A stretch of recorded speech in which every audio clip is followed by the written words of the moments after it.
కీర్తనల గ్రంథము 81 అధ్యాయము 1-16 వచనములు.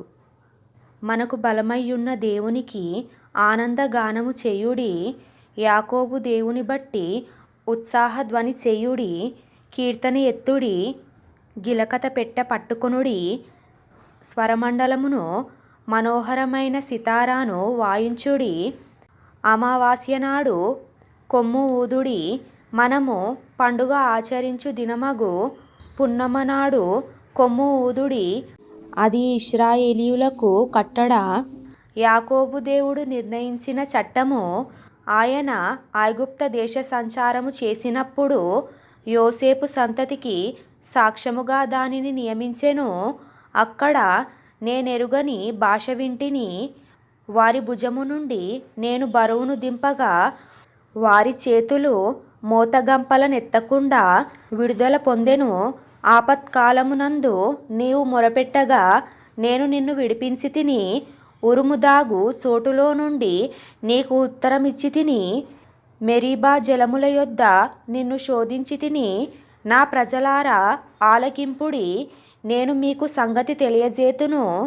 అయ్యో ఇశ్రాయేలు, నీవు మా మాట వినిన యెడల ఎంత మేలు!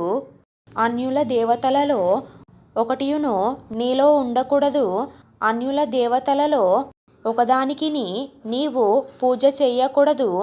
ఐగుప్తీయుల దేశములో నుండి నిన్ను రప్పించిన నీ దేవుడగు యెహోవాను నేనే. నీ నోరు బాగుగా తెరువుము, నేను దాని నింపెదను. అయినను నా ప్రజలు నా మాట ఆలకింపకపోయిరి, ఇశ్రాయేలీయులు నా మాట వినకపోయిరి. కాబట్టి వారు తమ స్వకీయ ఆలోచనలను బట్టి నడుచుకొనున్నట్లు వారి హృదయ కాఠిన్యమునకు నేను వారిని అప్పగించితిని. అయ్యో నా ప్రజలు నా మాట వినిన యెడల, ఇశ్రాయేలు నా మార్గములను అనుసరించిన యెడల ఎంత మేలు! అప్పుడు నేను వేగిరమే వారి శత్రువులను అణగద్రొక్కుదును, వారి విరోధులను కొట్టుదును. యెహోవాను ద్వేషించువారు వారికి లొంగుదురు, వారి కాలము శాశ్వతముగా నుండును.